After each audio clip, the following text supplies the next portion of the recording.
Hello बच्चों, आज हम लोग पढ़ने वाले हैं रासायनिक बलगतिकी का एक ऐसा प्रश्न जो बहुत ही महत्वपूर्ण है और अक्सर एग्जाम में पूछा भी जाता है। इसका ये प्रश्न है, प्रथम कोटि की अभिक्रिया से आप क्या समझते हैं? इसके वेग स्थिरांक का व्यंजक प्राप्त कीजिए। इसके पहले भी कई चीज़ें इस पाठ में बताने लायक हैं, जैसे अभिक्रिया का वेग क्या होता है, अभिक्रिया का औसत वेग क्या होता है, तात्क्षणिक वेग क्या होता है। ये सब बातें हैं। यदि आप लोगों को नहीं आती हैं वो सब चीज़ें तो शायद ये समझने में थोड़ी दिक्कत होगी। यदि वो भी समझना हो तो कमेंट कर देना, मैं उसका भी एक वीडियो बना दूँगा। फिलहाल हम समझते हैं प्रथम कोटि की अभिक्रिया के वेग स्थिरांक का व्यंजक। ये वही बच्चे समझ पाएंगे जिन्होंने ये लेसन पढ़ा है। पहली बार सीधे आप यदि यही डेरिवेशन देखेंगे समझ में थोड़ा कम आएगा या समझने में दिक्कत होगी, फिर आपके पोटेंशियल पर डिपेंड करता है। चलिए शुरू करते हैं कि प्रथम कोटि की अभिक्रिया के वेग स्थिरांक का व्यंजक क्या होता है। सबसे पहले प्रश्न दिया गया है। ये प्रश्न कई तरीके से पूछा जाता है, कोई ज़रूरी नहीं कि इसमें ये परिभाषा ही ऐड करें, कभी कभी इसमें न्यूमेरिकल भी ऐड कर देते हैं लास्ट में। ठीक है, तो परिभाषा हमने ले ली है तो साथ में देख लेते हैं कि प्रथम कोटि की अभिक्रिया की परिभाषा क्या होती है, इसे क्या समझते हैं हम, या आखिर है क्या प्रथम कोटि की अभिक्रिया। तो किसी भी अभिक्रिया की जो कोटि होती है उसको हम एन से लिखते हैं। ठीक है, यदि कोई रिएक्शन है, थोड़ा सा बेसिक बता दे रहे हैं हम। ठीक है, जैसे मान लें कोई अभिक्रिया है ए, थोड़ा सा लाइट प्रॉब्लम हो रही है। मान लेते हैं कोई अभिक्रिया ए है प्लस बी है और इसमें उत्पाद बनता है सी। अभिकारक यहाँ पर ए और बी है और इससे सी उत्पाद बन रहा है। तो ए एक कोई अभिकारक है। अभिकारक ए की सांद्रता में जब हम परिवर्तन करेंगे, अभिकारक ए की सांद्रता में परिवर्तन करेंगे तो इसके परिवर्तन का असर, ठीक है, इसके वेग पर पड़ेगा। किसी भी अभिकारक के सांद्रता में जब परिवर्तन किया जाता है तो इसका जो प्रभाव होता है वेग पर पड़ता है। जब कोटि हमें यह बताती है कि इसका प्रभाव कितना गुना पड़ रहा है। यदि अभिकारक की सांद्रता में परिवर्तन किया मैंने और उसका प्रभाव उसकी घात 1 के बराबर पड़ रहा है तो कहलाएगी प्रथम कोटि की अभिक्रिया। यदि उसकी 2 घात के बराबर प्रभाव पड़ रहा है तो कहलाएगी द्वितीय कोटि की अभिक्रिया। इसको एग्जांपल लेके समझते हैं। जैसे मैंने अभिकारक ए की सांद्रता को 3 गुना कर दिया,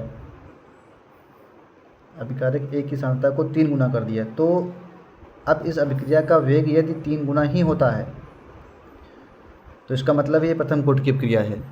यदि अभिकारक ए या बी की सांद्रता में परिवर्तन 3 गुना करने पर अभिक्रिया का वेग 9 गुना हो जाता है, इसका मतलब है कि अभिकारक ए में जो परिवर्तन हो रहा है उसकी घात 2 के अनुसार उस पर प्रभाव पड़ा है ना, तो इसका मतलब है कि वो अभिक्रिया द्वितीय कोटि की है। तो ये कोटि होती है। फिलहाल ये प्रथम कोटि की अभिक्रिया है तो इसकी परिभाषा होगी, किसी भी अभिक्रिया में अभिकारक की सांद्रता में परिवर्तन करने पर उसके वेग पर प्रथम घात के आधार पर, जब उसके वेग पर प्रथम घात के बराबर प्रभाव पड़े या उसका जो वेग होगा प्रथम घात के बराबर वेग बढ़े तो कहलाएगी प्रथम कोटि की अभिक्रिया। हम यहाँ पर नोट कर दे रहे हैं इसकी परिभाषा क्या होगी।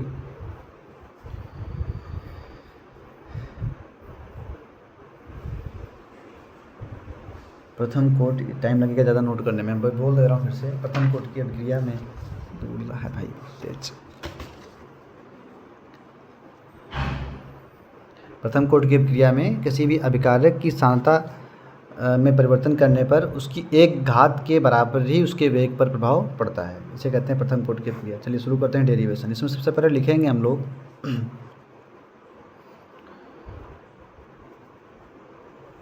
मान लिया मैंने एक कोई अभिकारक ए है,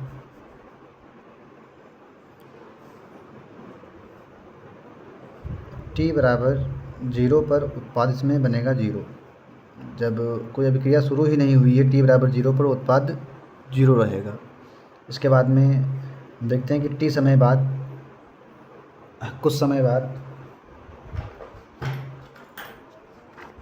थोड़ा फैन से उड़ रहा है सर, एक सेकेंड।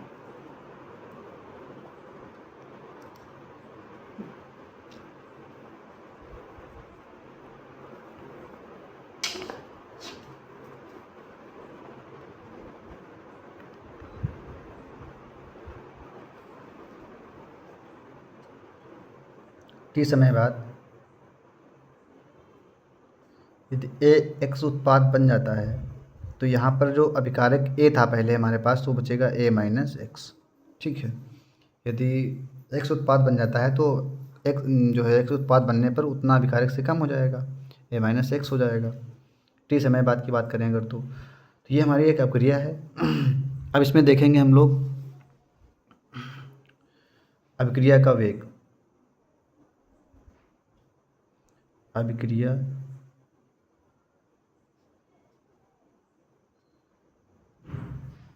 का वेग क्या होगा? तो इस अभिक्रिया का वेग हम दो तरीके से लिखेंगे इसमें। एक तो थोड़ा सा एक्स्ट्रा दिख रहा है, इसको जूम कर लेते हैं एक सेकेंड।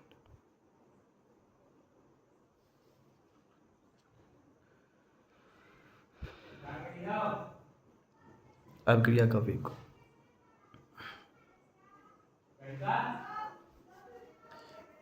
अभिक्रिया का वेग दो तरीके से लिखेंगे हम लोग। एक तो परिभाषा से लिखा जाता है,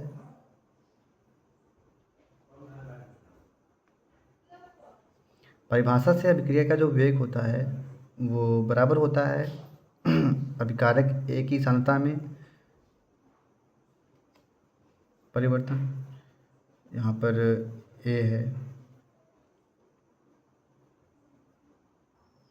यहाँ अभिकारक ए से लिख लें, ये भी लिख सकते हैं हम यहाँ पर टी ए बटे डी टी। यहाँ में वो तो मान लो जीरो है, उसको छोड़ करके ए माइनस एक्स ले सकते हैं हम, लेकिन ये अभिकारक है। जब अभिक्रिया का वेग अभिकारक से लिखते हैं तो यहाँ पर एक ऋणात्मक चिन्ह आता है, इसलिए हम यहाँ पर अभिकारक से ना लिख के उत्पाद एक्स से लिखने के लिए ज़्यादा प्रेफर करेंगे। ठीक है, ये आप पढ़ेंगे लेसन में तो उसमें बताया गया होगा कि अभिक्रिया का वेग हम अभिकारक और उत्पाद दोनों से लिख सकते हैं। यदि अभिकारक से लिखेंगे तो एक माइनस चिन्ह आता है, उत्पाद से लिखने पर माइनस चिन्ह नहीं आता है। यहाँ पर हम उत्पाद से लिखेंगे, उत्पाद की सांद्रता में परिवर्तन इसलिए दिया गया है और परिवर्तन में लगा समय, इसको मान लेंगे समीकरण 1। इसके बाद में हम लिखेंगे वेग नियम या दर व्यंजक से। वेग नियम या कह लें दर व्यंजक, ये एक सूत्र होता है, फार्मूला पर नियम पढ़ाया गया होगा इस लेसन में। वेग नियम या दर व्यंजक क्या होता है? ये होता है आर बराबर के अभिकारक ए माइनस एक्स। यदि ये शून्य कोटि की अभिक्रिया होती तो यहाँ हम जीरो घात लगा देते, क्योंकि ये प्रथम कोटि की अभिक्रिया है इसलिए घात 1 लगेगी यहाँ पर, और एक घात का कोई फर्क नहीं पड़ता है, इसलिए हम इसको मान लेंगे समीकरण नंबर 2। इसी को ये आर, ये दोनों आर ही हैं, अलग तरीके से बना दिया मैंने। अब समीकरण 1 में भी देख पा रहे होंगे ये भी अभिक्रिया का वेग है और ये भी अभिक्रिया का वेग है, इन दोनों को हम बराबर कर लेंगे। देखते हैं, तो ये हो जाएगा डी एक्स बटे डी टी बराबर हो जाएगा के ए माइनस एक्स, के ए माइनस एक्स। अब इसमें समाकलन लगेगा, तो समाकलन में एक चीज़ होती है, मैथ वाले समझ जाएंगे, बाकी बायो वाला ज़्यादा दिमाग ना लगाएं, वो बस देख लें। मैं उनके लिए भी एक अलग से ट्रिक बता दूंगा, उसमें समझ जाएंगे। ठीक है, समाकलन में क्या होता है, समाकलन अगर हमें एक्स का करना है तो समाकलन एक्स का डी एक्स से ही होगा। हम किसी एक्स वाले का समाकलन डी टी से नहीं कर सकते, उसके लिए वो कांस्टेंट माना जाएगा। तो यहाँ पर हम ये क्या करेंगे, इसको जो एक्स वाला है उसको हम नीचे ले आएंगे एक्स डी एक्स के पास में, और डी टी को के पास लेके चलेंगे, तो पक्षांतर करेंगे। यहाँ पर हम ए माइनस एक्स को हम डी एक्स के बटे में लेके आएंगे, तो ए माइनस एक्स हो जाएगा, बराबर में के पास आ जाएगा डी टी, और यहाँ लग जाएगा समाकलन। और इसमें समाकलन के का नहीं होगा क्योंकि के एक नियतांक है। ये जब वेग नियम पढ़ेंगे आप तब समझ में आएगा वहाँ पर कि ये के जो होता है एक नियतांक होता है, जिसे हम लोग इस वेग स्थिरांक के नाम से भी जानते हैं। ये पर हेडिंग पड़ी थी, इसी का हम लोग निगमन करने जा रहे हैं, वेग स्थिरांक। जो के होता है इसे वेग स्थिरांक कहते हैं। इसके बाद में यहाँ पर आगे देखेंगे हम लोग, समाकलन का साइन लग गया तो समाकलन करेंगे इसका। समाकलन से नीचे जब कोई चीज़ नीचे होती है 1/x होता है तो लिख दोगे, चूँकि 1/x का जो dx होता है वो log x होता है, सूत्र होता है, फार्मूला इसका समाकलन का। यदि ये माइनस का x है तो यहाँ पर माइनस का log x हो जाएगा।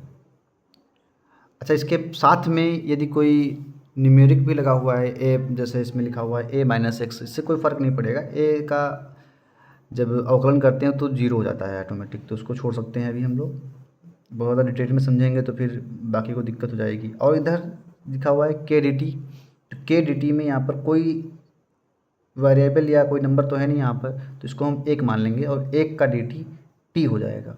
कभी भी अगर एक का डी टी करेंगे तो टी होगा, या एक का एक्स डी एक्स करेंगे तो एक्स हो जाएगा।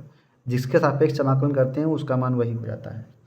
तो यहाँ पर हम लोग देखेंगे जो डी एक्स बटे ए माइनस एक्स है, तो इसकी जो वैल्यू आएगी वो हो जाएगी माइनस का लॉग एक्स प्लस सी। तो एक्स नियतांक भी सी आता है, और इधर के का हो जाएगा डी टी, तो हो जाएगा टी।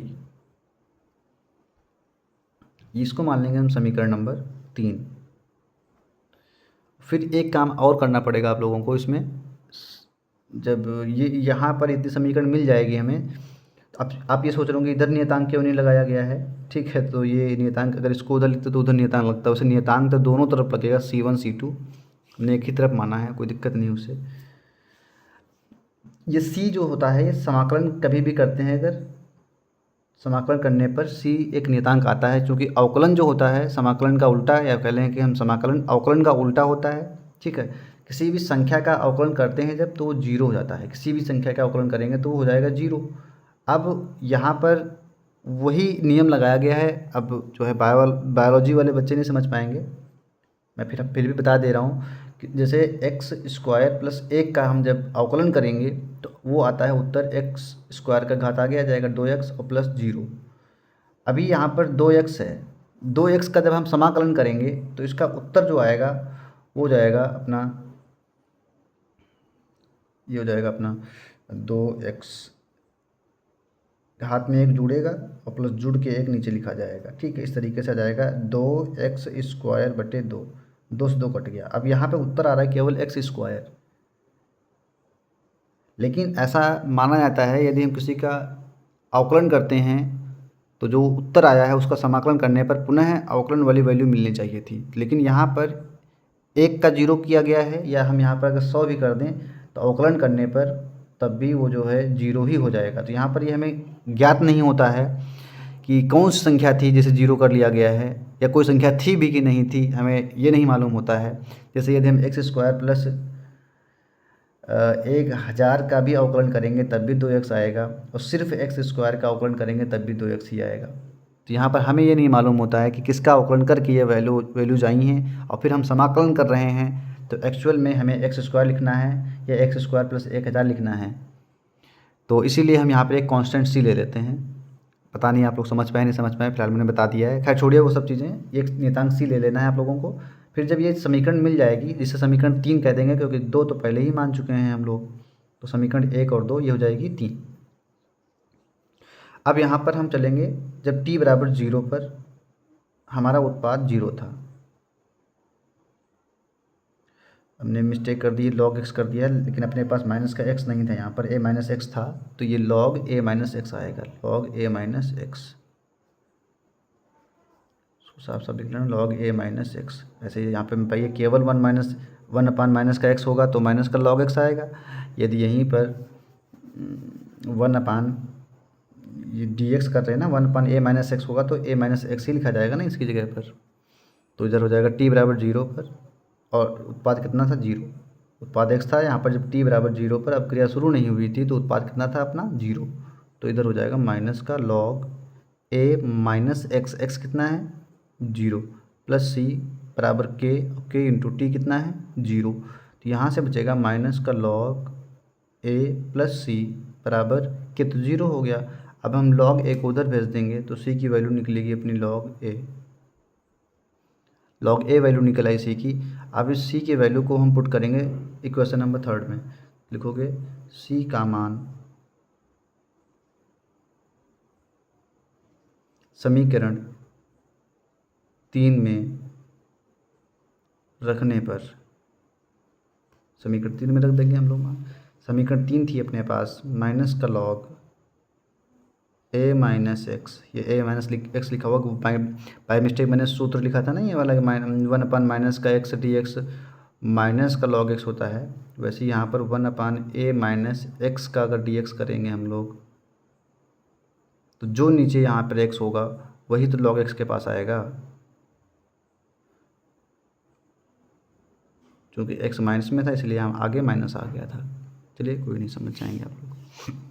यहाँ देखेंगे हम लोग आगे क्या आया है, log a minus x plus c की वैल्यू कितनी निकली है, log a बराबर के टी, इतना हो गया। ठीक है, अब इसमें हम लोग जो है थोड़ा सा सूत्र लगाएंगे एक, इसको नए पेज से लेके चलते हैं।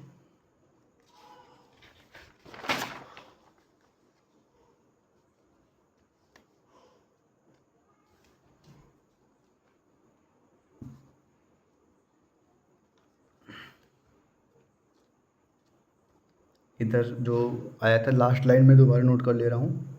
लास्ट लाइन थी माइनस का log a minus x plus log a बराबर के टी, ये हो गया। थोड़ा सा हम इधर उधर करेंगे इसको, के टी को इधर ले आते हैं बराबर में, इसको पहले लिख लेंगे log a माइनस एक्स, ये करेंगे। इसमें हम कुछ नहीं किया है, बस बाएं पक्ष को दायां बना दिया है, दाएं पक्ष को बायां बना दिया है, प्लस वाला पहले लिख दिया है, माइनस वाला बाद में। तब अब क्या होगा इसमें, अब इसमें हम करेंगे एक सूत्र लगाएंगे, देखोगे log m minus log n, सूत्र होता है, फार्मूला होता है log m minus log n, log m minus log n का फार्मूला होता है। इसमें यदि माइनस लगा होता है बीच में तो जाता है log m बटे n, ये फार्मूला होता है log m बटे n का। तो इसी फार्मूले का यूज़ किया जाएगा। log m हमारे पास a है, n है a माइनस एक्स, जाएगा के टी बराबर log m कितना है a, n कितना है a माइनस एक्स। यहाँ पर जो बेस में है वो e चल रहा है, इसको हम e लिखें, जो ना लिखें अंडरस्टैंडिंग में रहेगा, लेकिन नोट कर लेना ज़्यादा सही रहेगा। log e चल रहा है यहाँ पर।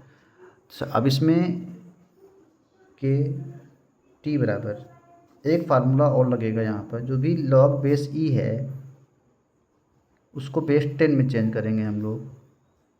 जब भी log बेस e को बेस 10 में चेंज करते हैं, इसमें मल्टीप्लाई होती है 2.303 से, याद करना होगा आप लोगों को। log में अगर बेस e है, बेस e को बेस 10 में चेंज करेंगे तो 2.303 से मल्टीप्लाई करनी होगी हमें, तो ये 2.303 से मल्टीप्लाई हो जाएगी, और जो भी log बेस ई था हो जाएगा बेस 10 a बटे a माइनस एक्स।